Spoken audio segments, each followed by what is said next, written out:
Olha, gente, o trabalho escravo é uma grave violação de direitos humanos que restringe a liberdade do indivíduo e atenta contra a dignidade da pessoa. Hoje é dia do Auditor Fiscal do Trabalho e o dia de combate ao trabalho escravo. Nós convidamos o chefe da fiscalização da Superintendência Regional do Trabalho em Goiás, o Afonso Borges, para conversar com a gente ao vivo sobre a atuação no combate às práticas de exploração. Afonso, bom dia, seja muito bem-vindo ao nosso programa. Bom dia, Wilker. Bom dia, Marina. Bom dia a todos os telespectadores. É um prazer estar aqui novamente para tratar especialmente de um tema tão caro, tão sensível para a Auditoria Fiscal do Trabalho e para a sociedade brasileira, que é o combate ao trabalho escravo. Para a gente começar, introduzir aqui o assunto e entender também, eu queria que você explicasse para quem está em casa, explicasse para todos nós, qual é o trabalho do auditor fiscal. O Auditor Fiscal do Trabalho, Wilker, é a autoridade trabalhista responsável por fiscalizar o cumprimento da legislação trabalhista e é responsável por fazer cumprir as normas de proteção dos trabalhadores, as normas regulamentadoras de proteção à saúde e segurança dos trabalhadores. E dentre essas diversas atribuições, a gente sempre gosta de destacar a fiscalização da regularidade dos contratos de trabalho, se o trabalhador está devidamente registrado, o recolhimento do fundo de garantia, a inserção de pessoas com deficiência no mercado de trabalho e também dos aprendizes, da aprendizagem profissional, as próprias fiscalizações para a verificação das normas de saúde e segurança do trabalho, como mencionei há pouco, e ganhando um especial destaque o combate ao trabalho infantil e ao trabalho escravo, que tem a sua data marcada hoje em função, importante destacar, de um evento trágico que ocorreu justamente com relação a auditores fiscais de trabalho e a servidores que compunham a equipe de fiscalização, que foi conhecida como Chacina de Unai, na oportunidade na qual 3 auditores fiscais de trabalho e um motorista do quadro do Ministério do Trabalho foram executados enquanto realizavam fiscalizações em propriedades rurais no município de Unai, em Minas Gerais. Fato esse ocorrido no dia 28 de janeiro de 2004, hoje completando 18 anos. Um absurdo, Afonso, a gente ter que lembrar, mas importante também, que essa data fique marcada aí para que a gente faça reflexões e volte sempre a esse assunto que é tão importante, Muito obrigada por estar aqui com a gente. Fala um pouquinho sobre a função, a missão do Ministério do Trabalho quando existem esse tipo de trabalho aí que é análogo à escravidão, ou seja, que tem indícios aí que esse trabalhador está sendo explorado de maneira errada, é claro. Perfeito, Marina. A função do Ministério do Trabalho e da Inspeção do Trabalho como um todo é coordenar a política pública de combate ao trabalho escravo. O trabalho em condições análogas à escravidão foi reconhecido pelo Brasil formalmente em 95 e desde então as equipes dos grupos especiais de fiscalização móvel vêm percorrendo as zonas rurais e urbanas do país em ações planejadas com o objetivo de atender a denúncias que tragam elementos em relação à constatação da escravidão moderna, do trabalho em condições análogas à escravidão. Então, o trabalho, importante destacar, ele não é exclusivo do Ministério do Trabalho, mas ocorre sob a coordenação do Ministério, na medida em que, justamente por envolver uma complexidade muito grande, essas ações elas necessitam de uma parceria e uma articulação institucional entre o Ministério do Trabalho, o Ministério Público do Trabalho, e representando o Ministério Público da União, e também forças policiais, que são responsáveis por não só conferir segurança para a equipe de fiscalização, mas também para garantir a segurança dos próprios trabalhadores, em casos em que há o risco de alguma violência imediata contra essa parcela vulnerável aí dos nossos trabalhadores. E, Afonso, o que caracteriza o trabalho análogo ao de escravo? O trabalho em condições análogas a de escravo, ela tem sua caracterização dada pelo artigo 149 do Código Penal, que na prática é submeter um trabalhador a condições degradantes, submeter um trabalhador a sistema de jornadas exaustivas, trabalho forçado, você submeter o trabalhador a alguma condição em que ele esteja trabalhando contrariamente à sua vontade, ou quando esse trabalhador tem o cerceamento da sua liberdade. Então, o conceito de trabalho análogo ao escravo, ele não é restrito a apenas uma ou outra dessas características, mas sim a uma conjugação de elementos fáticos ali, presentes na relação de trabalho, que levam o auditor fiscal do trabalho a concluir pela situação análoga à escravidão. Então, nós temos a norma, que nos dá os parâmetros, que são esses, né? O trabalho forçado, a jornada exaustiva, as condições degradantes e o cerceamento de liberdade. Todavia, a análise da situação contextual é que permite à equipe de fiscalização concluir pela existência de uma grave violação de direitos humanos, como você muito bem falou no início do Santo Café, que é essa prática de retirar do trabalhador o elemento mínimo de dignidade, que é previsto lá na nossa Constituição e que coloca esses trabalhadores em situações precárias que remontam ao período, né, de exploração de mão de obra escrava no nosso país, com características que se assemelham muito. Certo. Afonso, conta pra gente como é que está a situação atual aí em relação ao trabalho escravo no Brasil. A pandemia piorou ainda mais essa realidade, porque muita gente acha que isso não existe, né? Quando a gente fala assim, a gente precisa escancarar aí até com dados, né, para as pessoas realmente verem que isso existe sim e que essa realidade precisa ser combatida, né? Com certeza, Marina. É importante destacar que muitas vezes a gente tem uma visão um tanto quanto estereotipada do que vem ser o trabalho análogo escravo, né? A gente ainda imagina uma pessoa presa a grilhões, né? Então a gente tem uma visão de que o trabalho escravo moderno tem relação com aquele trabalho escravo ainda do período colonial e, enfim.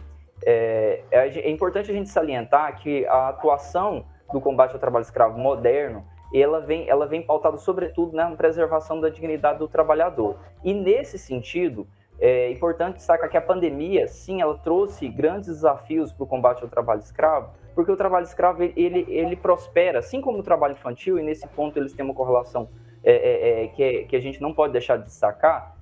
Eles proliferam em um contexto de maior miséria da população. Então, quanto maior a desigualdade social, quanto maior a vulnerabilidade social das pessoas, maior a probabilidade que elas se submetam a condições que no entender da fiscalização e, na verdade, pelo previsto na própria legislação, são situações degradantes. Então, quando você tem um trabalhador, a gente tem com alguma frequência casos de trabalhadores que são egressos de regiões que têm uma maior desigualdade econômica, tem um desenvolvimento econômico mais prejudicado, você percebe que em contextos como o da pandemia, crises econômicas, essas pessoas se tornam mais vulneráveis a serem cooptadas por intermediadores de mão de obra, que normalmente nós chamamos de gatos, né? Os próprios trabalhadores geralmente chamam esses trabalhadores, esses agenciadores de mão de obra de gatos. Então, sempre que há uma maior vulnerabilidade social, há uma maior tendência de que casos como esse ganhem um volume mais expressivo, ou seja, a gente veja mais situações como essa e um volume até maior de denúncias, porque as pessoas se tornam mais vulneráveis a promessas mirabolantes, enfim, a condições que as colocam em uma posição bastante vulnerável. Muitas vezes, isso acontece diante de diversas situações ali de crime, né? A gente tende a julgar a vítima. Muitas vezes, quando a gente ouve falar, né, de descoberta ali de pessoas que estavam trabalhando em situações análogas à escravidão, a gente ouve, né, as pessoas comentando assim, mas por que essa pessoa não ia embora? Por que ela insistia em ficar lá?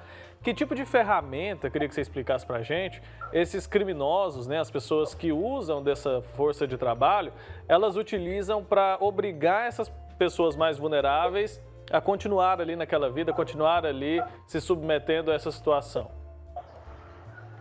Muito importante essa pergunta, Wilker, porque a gente tem uma tendência, né, o cidadão que não tem conhecimento sobre a realidade que envolve o trabalho escravo, muitas vezes ele tem uma tendência de imaginar que é simples para o trabalhador se libertar desse contexto, né? Muitas vezes ele não conhece o fato de que muitos desses trabalhadores, né, a grande maioria, está distante de sua residência. Então são trabalhadores que são trazidos, no nosso caso aqui em Goiás, muitas vezes dos estados do Norte e do Nordeste, para trabalharem na zona rural, e esses trabalhadores muitas vezes sequer têm recursos para retornar para a sua cidade de origem. Então, não é tão simples quanto parece quando você é colocado em uma propriedade rural a 30, 40 quilômetros, né, do povoado mais próximo, e você sequer tem recursos para poder custear a alimentação ou muito menos a passagem para retornar à sua cidade de origem. E então, essa situação de desvencilhar-se dessas circunstâncias de degradância, ela é muito mais complexa. Até porque estabelece-se com o trabalhador a expectativa de que, se ele continuar trabalhando, em algum momento aquele esforço dele vai ser compensado. Então é importante destacar que o trabalhador, muitas vezes, ele sequer compreende a sua presença naquela dinâmica exploratória,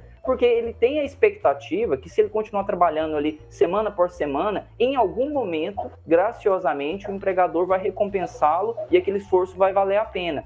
E muitas vezes a gente sabe que essa exploração ela acaba culminando, né, em situações de exploração, não vou dizer perpétuas, porque a nossa atuação ajuda a combater esse tipo de exploração, mas explorações de longo prazo. E outro detalhe que você colocou foi a conexão com outros crimes, e também é muito importante a gente falar isso. Muitas vezes o trabalhador que está em condições análogas à escravidão, ele está amando de terceiros, né, amando do seu empregador, cometendo crimes, que é muito presente, sobretudo, nos crimes ambientais. Então, você tem uma alta incidência de trabalho escravo em atividades garimpeiras, ilegais, né, que são, além de representarem uma violação para o direito desse trabalhador que está ali exposto numa situação de risco imensa, né, o contato com produtos químicos em uma situação de insalubridade, periculosidade bastante pronunciada, você tem a presença do elemento do crime ambiental. E quem está lá praticando o crime é o trabalhador, que está ali cumprindo ordens, que foi levado para aquela condição. Então, quando não há compreensão da dinâmica desse trabalho, muitas vezes o próprio trabalhador que está lá na função de garimpo ou no desmatamento ilegal para fins de produção de carvão, também uma outra atividade muito comum de se encontrar trabalho escravo, o trabalhador não só é penalizado pela sua circunstância de trabalho, como também responde a um processo criminal por estar ali praticando uma atividade que é enquadrada pela lei ambiental como crime. Então, é muito importante que haja essa interlocução e a presença da autoridade trabalhista em todas as ações que envolvam a fiscalização em relação à exploração também, né, do meio ambiente, porque há uma interligação muito próxima entre crimes ambientais e crimes contra o trabalhador, no caso, a prática de submeter trabalhadores à condição análoga à escravidão. Então, é muito importante essa pergunta para a gente tentar esclarecer um pouquinho isso mais para a população, de que o trabalhador ele acaba se tornando duplamente vítima, muitas vezes, por estar inserido nessa dinâmica exploratória. E o dono do empreendimento, aquele que submeteu o trabalhador, não está lá para ser responsabilizado, na maioria das vezes. É muito importante mesmo esclarecer isso, né, Afonso? E diante disso, eu te faço a pergunta, quais são as punições aí para esses responsáveis, né, para os donos dos empreendimentos, donos de fazendas, enfim, quem está aí submetendo esses trabalhadores a esse tipo de exploração e esse tipo de atitude também, né, porque como você explicou para a gente, muitas vezes eles estão fazendo o trabalho deles e cometendo crimes, às vezes sem nem saber, sem nem ter noção disso, mas são obrigados praticamente a fazê-los, né? Que tipo de punição acontece para esses responsáveis, os reais responsáveis mesmo? Na verdade, Marina, a repressão ao combate ao trabalho escravo ela é pautada em um conjunto de 3 áreas em que é possível a aplicação de punições. A punição administrativa, que é a lavratura de autos de infração e as consequentes multas administrativas, que são de cargo da fiscalização do trabalho. Você tem a punição de natureza civil, né, que muitas vezes é resultante da atuação do Ministério Público do Trabalho, um órgão extremamente parceiro, né, que está sempre presente nas ações de combate ao trabalho escravo, que ou ingressa com ações judiciais ou firma termos de ajustamento de conduta para pagamento de indenizações por danos morais aos trabalhadores e também danos morais coletivos, né, uma reparação à sociedade em função do dano praticado, e ainda a punição no âmbito penal, que é onde entram as autoridades policiais que acompanham também a fiscalização, porque, como a gente acabou de comentar, o conceito, né, jurídico de trabalho escravo está ali no Código Penal. Então, submeter alguém à condição análoga à escravidão é crime. E, então, há repercussão também no âmbito penal. Todavia, em função de uma série de questões atinentes ao exercício do direito de defesa, ao fato de que se trata de um crime reconhecido pela legislação brasileira há relativamente pouco tempo, o índice de condenações em última instância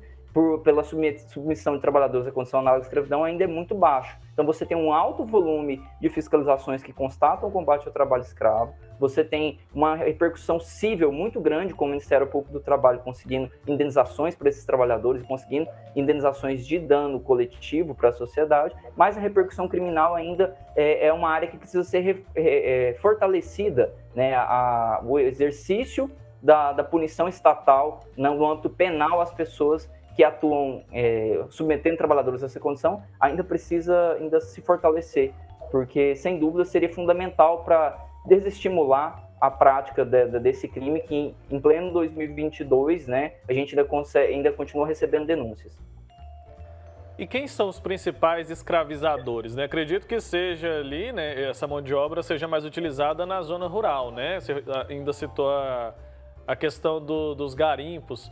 Mas esses dias a gente teve uma notícia, acho que foi aqui em Goiânia mesmo, que um professor universitário estava submetendo uma pessoa há mais de 40 anos ou 30 anos, muito tempo assim, a um trabalho forçado, né? Um trabalho análogo ao de escravo.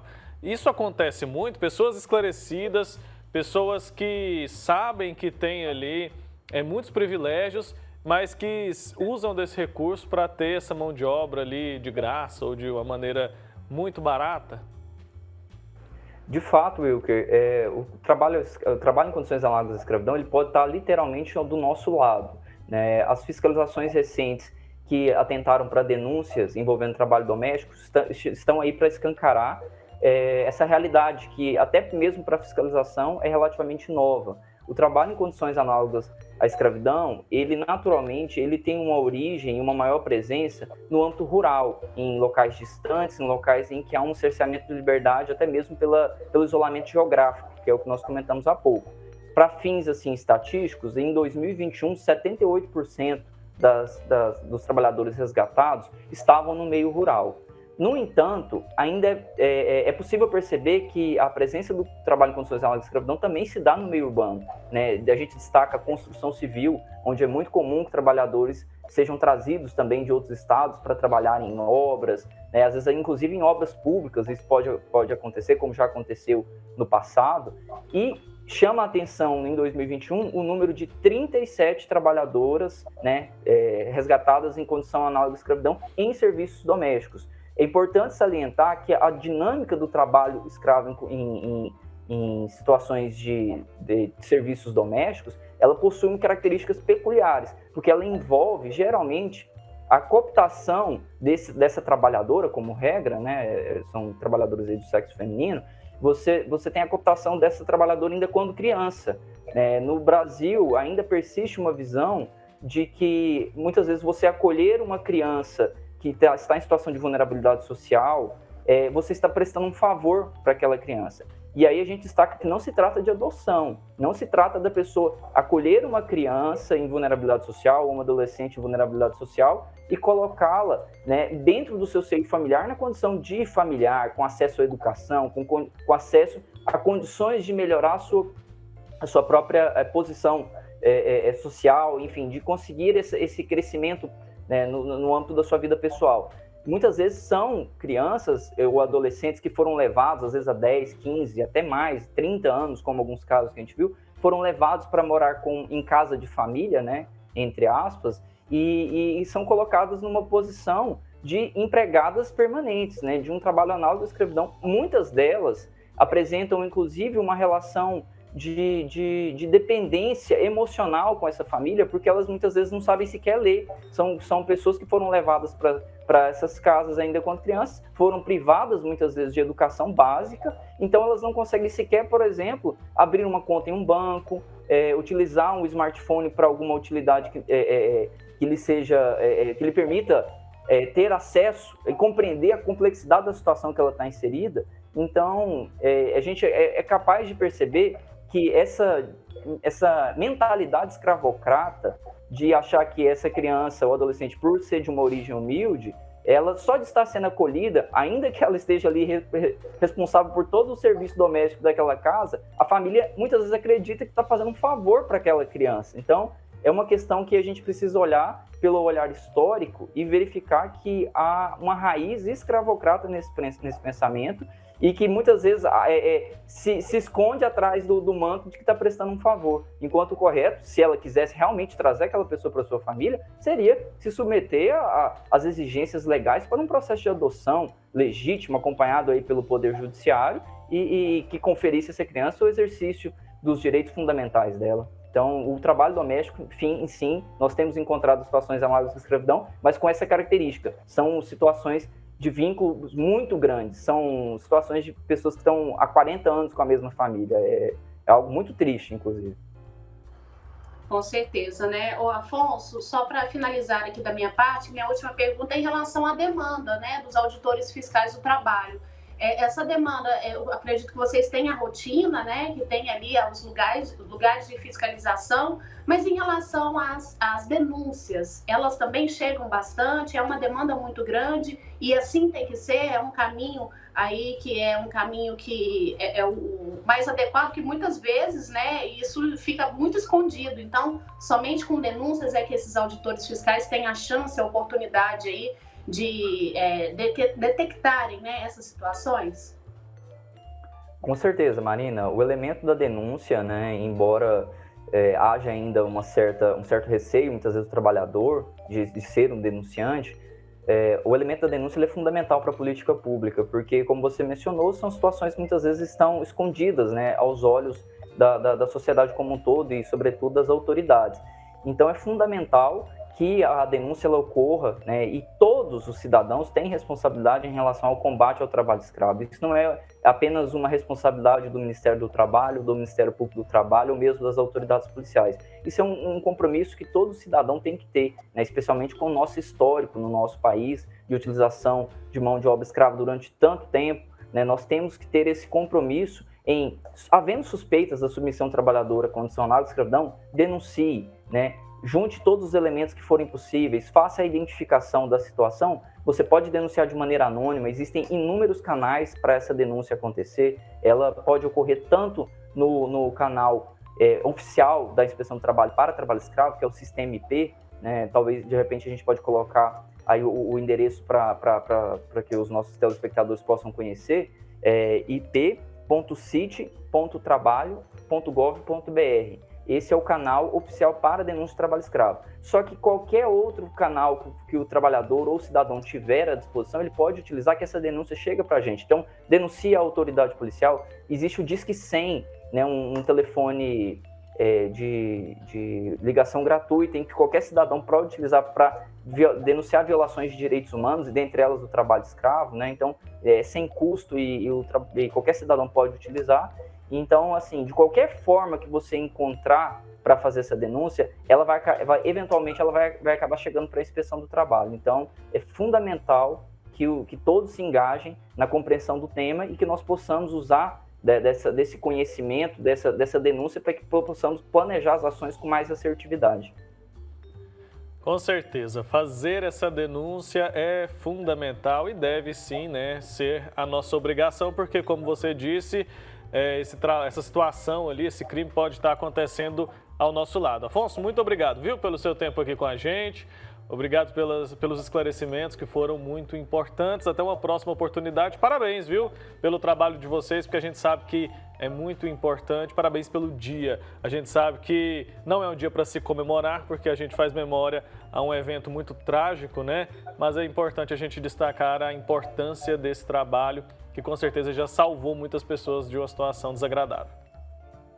Eu que agradeço, a você, a Marina e a TV Pai Eterno, pela oportunidade de a gente trazer um pouco mais de conhecimento sobre esse tema e dizer que a Inspeção do Trabalho está à disposição da sociedade, não só para o atendimento das denúncias de trabalho escravo, mas de qualquer violação à legislação trabalhista. Tá ótimo, é isso, gente. Ficou esclarecido para você aí de casa. É importante ter consciência de que o trabalho escravo, isso tudo pode estar acontecendo aí pertinho de você.